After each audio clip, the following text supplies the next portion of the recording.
على أهل البدع والأهواء، أهل البدع العقائدية وأهل البدع السياسية.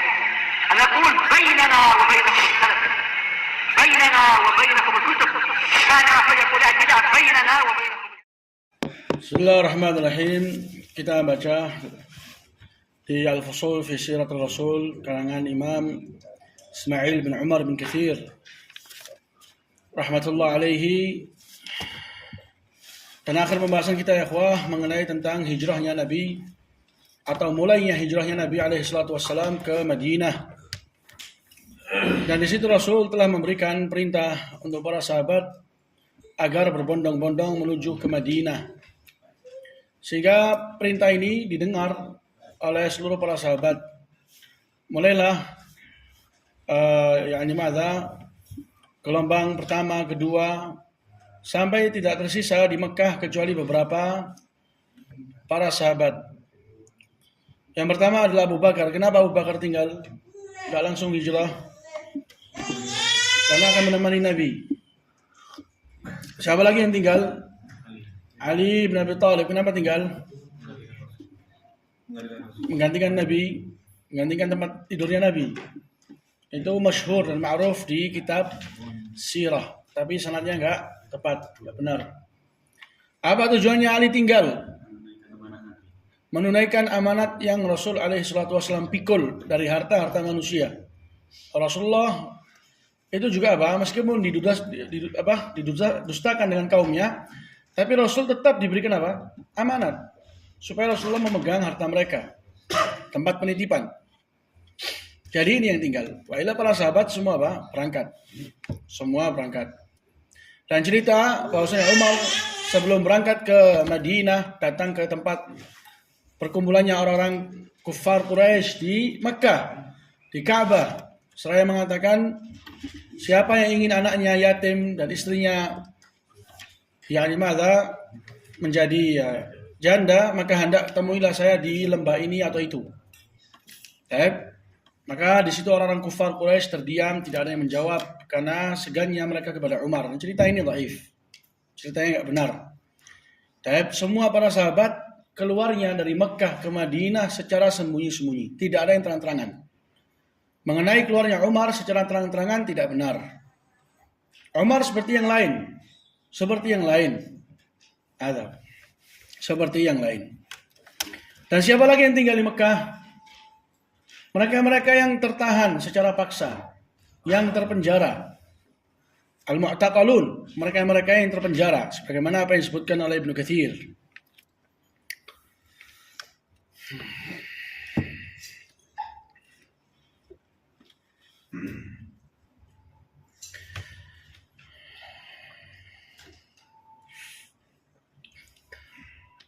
Kita lanjut ya ikhwan. Qala rahimahullahu ta'ala wa ja'al musyrikun fi talabihima ila Thawr. Rasulullah selepas mulai beranjak pergi ke arah Madinah, apakah langsung mengarah ke Madinah? Enggak, tapi kemana? Ke arah selatan, membelakangi Madinah. Tujuannya itu adalah untuk membutakan mereka orang-orang kufar Quraisy. Sehingga ini salah satu siasah syar'iyyah, siasat. Ini siasat yang terpuji. Jadi orang janganlah cuman pandai dalam menyampaikan dan pandai dalam berceramah. Tapi kalau seandainya dia juga bisa pandai dalam bersiasah, maka itu sangatlah bagus. Karena dalam dakwah ini kita memiliki banyak musuh dan banyak di sana orang-orang yang menghadang. Dari kalangan orang-orang kafir, bahkan dari kalangan orang-orang Muslim sendiri. Jadi siasat itu penting. Siasat itu penting. Rasulullah adalah orang yang paling teguh tawakalnya.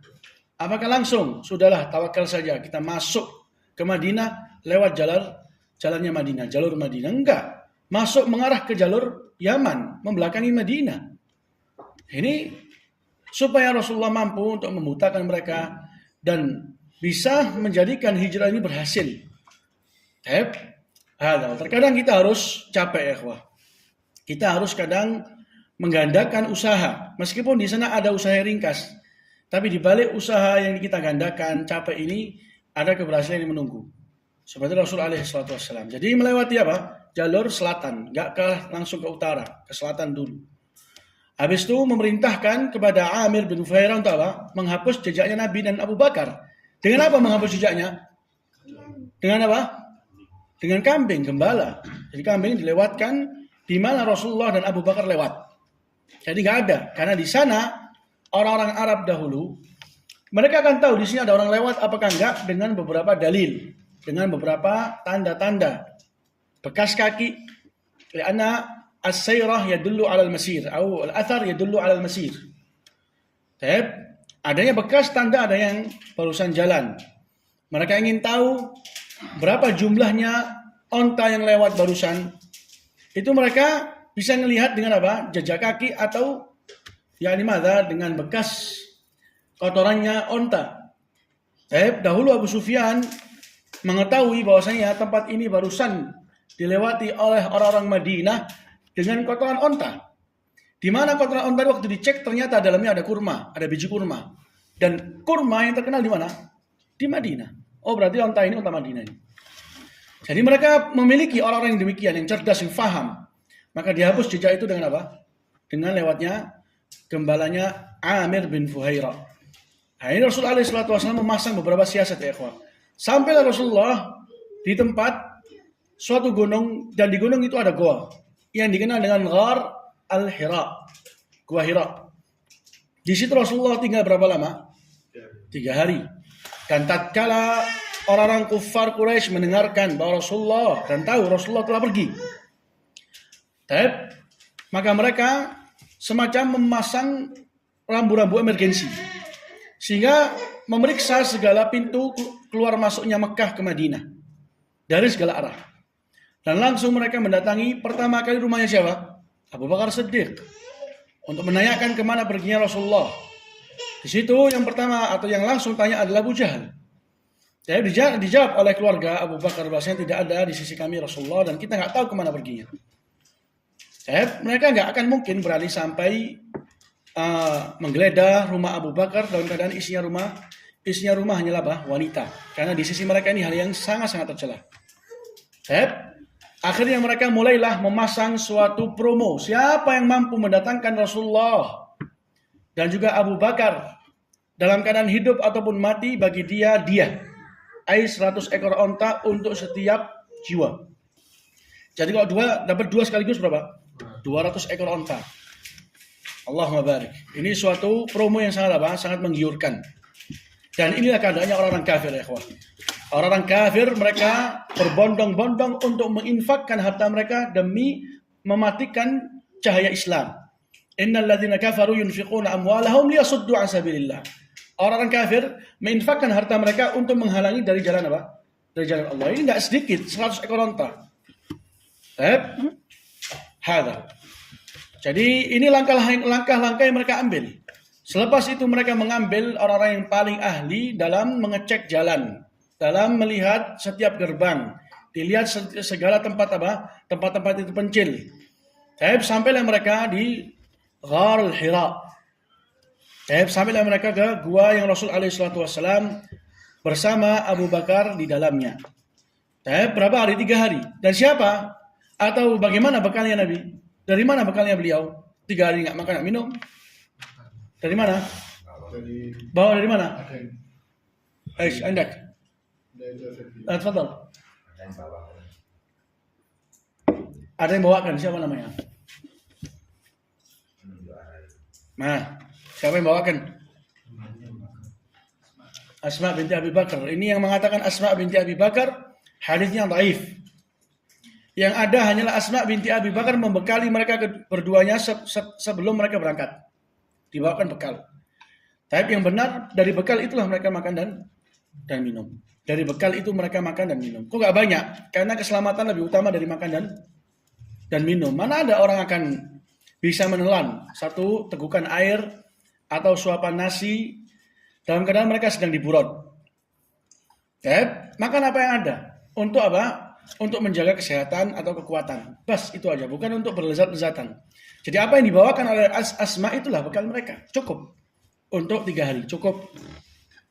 Dan waktu itu ya ikhwah, perjalanan Rasulullah bersama Abu Bakar menuju ke arah Madinah, ke arah Yaman, ke selatan, membelakangi Madinah. Itu lihat bagaimana pengorbanan Abu Bakar Siddiq. Beliau sangat-sangat mengorbankan, keluarga ditinggalkan, harta di Mekah ditinggalkan, nyawa dikedepankan. Rasulullah jalan, Abu Bakar kadang di depan, kadang di belakang, kadang di kanan, kadang di kiri, muter. Kenapa? Karena khawatir. Jangan sampai tiba-tiba ada di sana yang mengejutkan kita dari belakang, maka dia ke belakang. Jangan sampai ada yang mengejutkan dari depan, dia lari ke depan. Demikian. Bahkan tatkala Rasulullah sampai di suatu tempat sebelum masuk di goa, Abu Bakar dulu yang masuk, dicek jangan sampai ada yang menyengat dari hewan-hewan yang memiliki bisa. Baik itu ular atau misalnya. Kalaupun ada yang menyengat, biar saya yang kena pertama. Itu ucapannya Abu Bakar Siddiq untuk Rasul alaihi salatu wassalam. Jadi beliau sangatlah mengorbankan diri beliau untuk Rasul alaihi salatu wassalam. Ini Abu Bakar Siddiq. Qala wa ja'al musyrikun fi talibihima ila Thawr. Mereka datang dalam mencari Rasulullah sampai di gua atau di gunung Thawr, pasnya di gua Hira.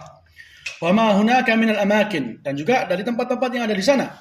Hatta innahum marru ala babil ghar, sampai-sampai mereka itu melewati pintu atau celahnya gua tadi itu.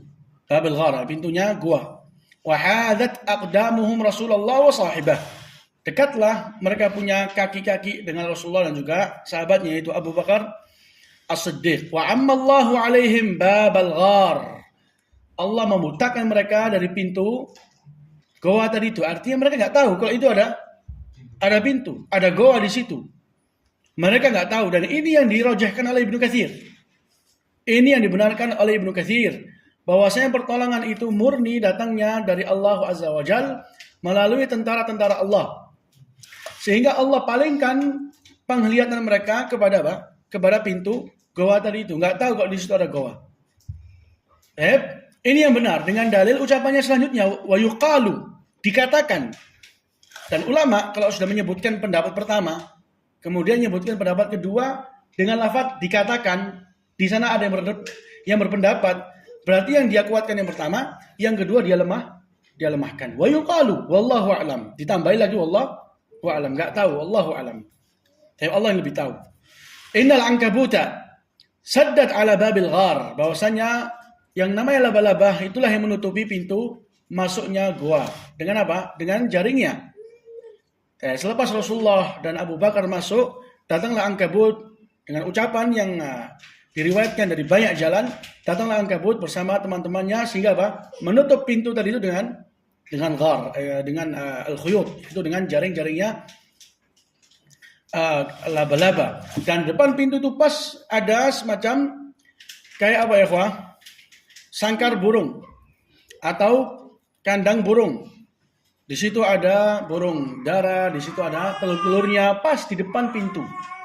Ini kalau ada orang lewat pasti tersentuh dan jatuh. Tapi nggak tersentuh, nggak pun apa jatuh. Berarti nggak ada orang lewat sini. Ditambah depannya ada beberapa tumbuhan yang menghalangi orang masuk. Kalau masuk harus dibersihkan. Jadi nggak ada orang masuk. Nggak ada orang masuk. Ini adalah suatu cerita yang ma'ruf, yang terkenal dan banyak diedarkan di kitab-kitab sejarah, di kitab-kitab terkhususnya sirah nabawiyah. Tapi di sini Ibnu Katsir jelas Allah memutakan mereka dari pintu goa, dan dikatakan bahwasanya ankabutlah yang membantu, yaitu apa? Laba-laba lah yang membantu. Qala wa inna hamamatain asyajata ala babih. Dua ekor merpati, asyajata, al-ush itu artinya sangkarnya burung, membuat sangkar di hadapan pintu goa. Di situ ada dua telurnya. Disebutkan di riwayat tersebut, dikarenakan ini salah satu jasanya merpati itu, diambillah telur tadi itu dan diarahkan ke Mekah sehingga beranak hingga sekarang. Sehingga merpati-merpati yang dilihat di Mekah sekarang itu adalah anak cucunya merpati yang menjadi pahlawan di waktu masa hijrahnya Nabi SAW. Itu semua tidak ada dalilnya. Ini semua datang dari jalan-jalan yang tidak ada dalilnya. Mengenai tentang Rasul SAW dijaga dengan al-ankabut, dibantu dengan al-ankabut, dengan laba-laba, maka itu suatu cerita yang lemah, datang dari jalannya Utsman al-Jazari. Dia salah seorang perawi yang tidak bisa dijadikan sebagai hujjah dalam riwayatnya. Ditambah juga para ulama telah melemahkan riwayat ini seperti Ahmad Syakir dan juga Syekh Al-Albani rahmatullah alaihi. Dan pentingnya ikhwan menyaring yang namanya apa? Kabar dan juga sejarah, wajib disaring. Ada yang benar, ada yang salah. Karena banyak di zaman sekarang orang membangun suatu hukum dengan sejarah yang dibuat-buat, dengan suatu sejarah yang direkayasakan. Boleh kita memainkan musik dan rebana dengan dalil waktu Rasulullah masuk ke Madinah, para sahabat menyambut dengan rebana, tala'al badru alaina. Masya Allah. Itu gak ada itu. Itu lemah itu gak ada dalilnya. Sejarah itu sama mereka dibangun di atasnya hukum semaunya. Jadi yang benar ini semua cerita tidak ada dalilnya. Dan bagaimana pertolongan Allah? Pertolongan Allah Azza wa Jal adalah dengan dengan junudullah, dengan tentara-tentara Allah lam taruha, yang kalian nggak tahu, yang kalian nggak lihat di ayat. Illa tansuruh faqad nasarahu Allah idh akhrajahu alladhina kafaru thaniya ithnain idh huma fil ghar idh yaqulu sahibihi la tahzan innallaha ma'ana fa anzalallahu sakinatahu alaihi wa ayyadahu bi junud lam tarawha. Jadi selepas Abu Bakar mengatakan kepada Rasulullah, "Tapi bagaimana ini kalau mereka ngelihat ke kaki-kaki mereka akan lihat kita?"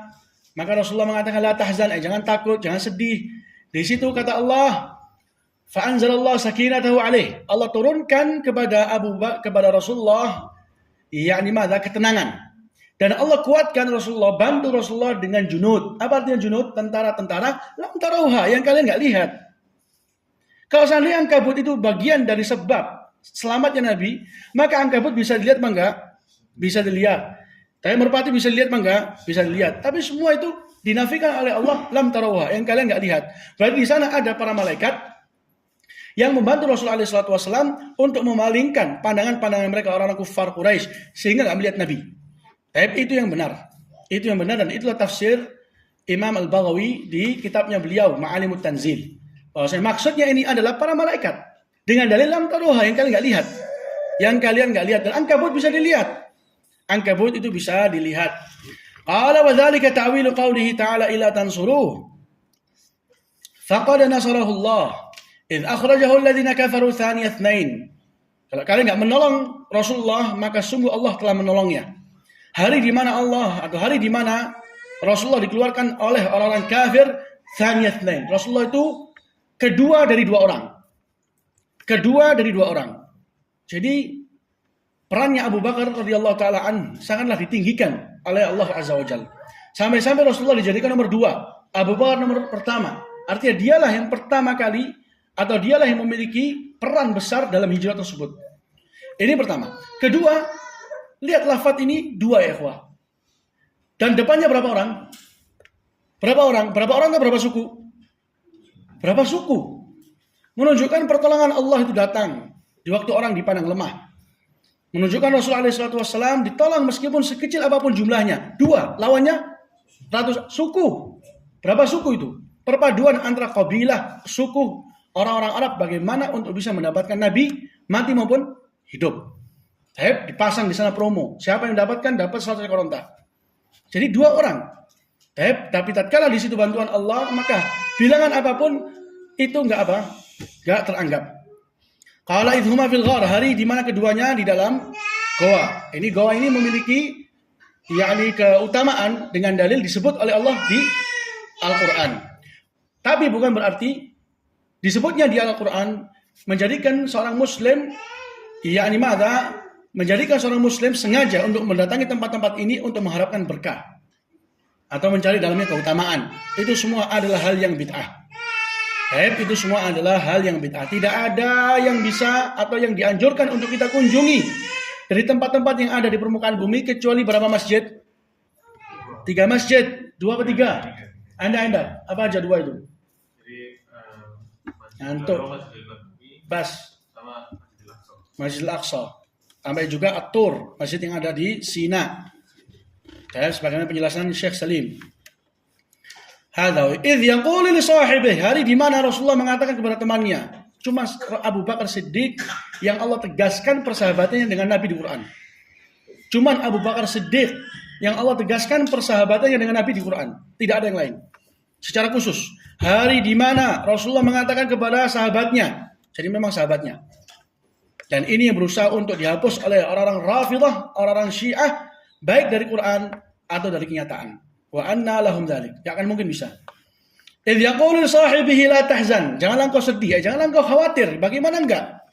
Yang dikhawatirkan oleh Abu Bakar bukan nyawanya, bukan keadaannya. Yang dikhawatirkan keselamatan Nabi.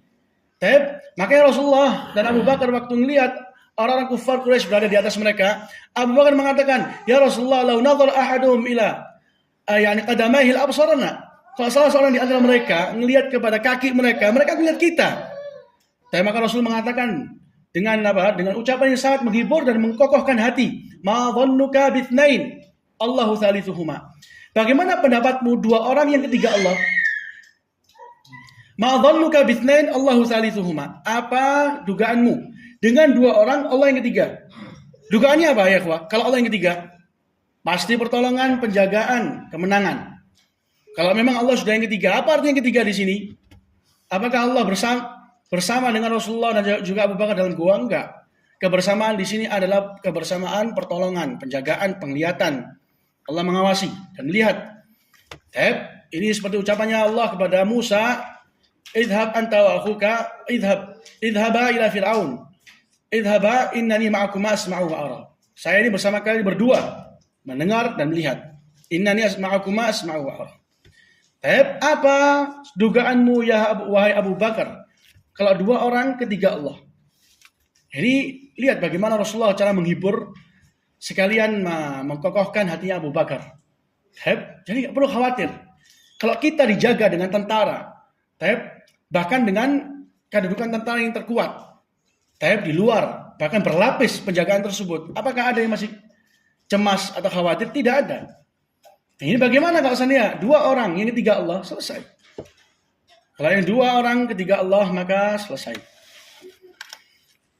Qala fa'anzalallahu sakinatahu alaih. Allah turunkan kepada Rasulullah sakinah, ketenangan. Artinya, Allah Azza wa Jalla turunkan sakinah sehingga mampu mengatakan kepada Abu Bakar, la tahzan. Sehingga mampu mengatakan kepada Abu Bakar, ma dhannuka bitsnaini Allahu thalithuhuma. Mampu mengatakan kepada Abu Bakar, innallaha ma'ana. Jadi di situ ada 4 ya ikhwah. Pertama-tama Allah turunkan sakinah. Kemudian Rasulullah mengatakan la tahzan. Rasulullah mengatakan Allah bersama kita. Rasulullah mengatakan apa? Dugaanmu dua orang yang ketiga Allah. Jadi sakinah turun duluan, baru bekas dan juga kesan dari sakinah itu bermunculan. Seperti yang baru kita sebutkan. Ucapan la tahzan, ucapan innallaha ma'ana, ucapan. Jadi memang di medan-medan yang sangat menegangkan, yang pertama kali dikedepankan bukan kepintaran, tapi ketenangan. Berapa banyak orang di medan-medan yang sangat menegangkan, dia pintar tapi langsung bodoh di tempat. Karena nggak punya ketenangan. Makanya Allah turunkan dulu kepada Nabi Muhammad ketenangan. Tenang dulu. Nanti di balik ketenangan ini banyak jalan dan pintu keluar. Qala fa anzalallahu sakinatahu alaihi wa ayyadahu bi junud lam tarauha. Ini dalilnya ya ikhwah. Bahwasanya cerita tentang laba-laba dan juga 2 ekor merpati semuanya adalah lemah. Karena Allah mengatakan, Allah turunkan kepada Rasulullah atau Allah bantu Rasulullah dengan tentara-tentara yang tidak dilihat, yang kalian tidak melihatnya. Dan itu adalah para malaikat. Dan ini bukan pertama kali Rasulullah dibela dengan para malaikat. Qala wa ja'ala kalimatal ladzina kafaru sufla wa kalimatullahi al-'ulya Allahu 'azizun hakim. Allah jadikan ucapannya orang kafir di bawah. Dan juga ucapannya atau kalimatullah yaitu la ilaha illallah di atas. Dan Allah itu maha mulia lagi maha hakim. Qala wa dzalika anna Abu Bakar. Ngantuk. Dengan pertanyaan enggak ngantuk insyaallah. Di sana saudara yang berdiri. Endak. Apa namanya Abu Bakar siapa? Abu Bakar. Iya. Hilang ngantuknya. Siapa namanya Abu Bakar? Antum kalau Abdullah bin Man bin Abi.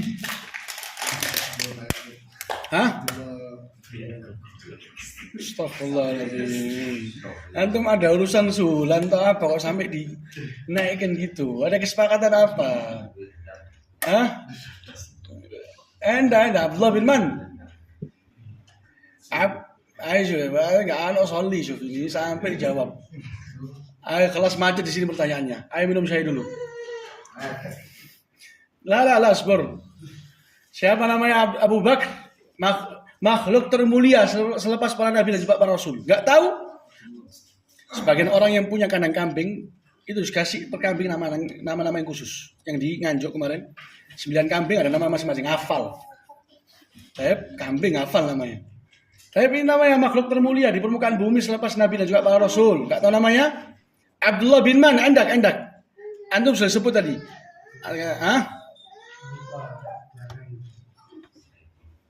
Lupa belakangnya? Nggak boleh lupa. Endak. Dulu Bang Dola pernah ngomong, kalau mau hafal namanya Abu Bakar, hafal nama Anda selesai. Udah lupa itu. Enak. Nah, santa. Abdul Usman dapat kompensasi insyaallah. Dari pihak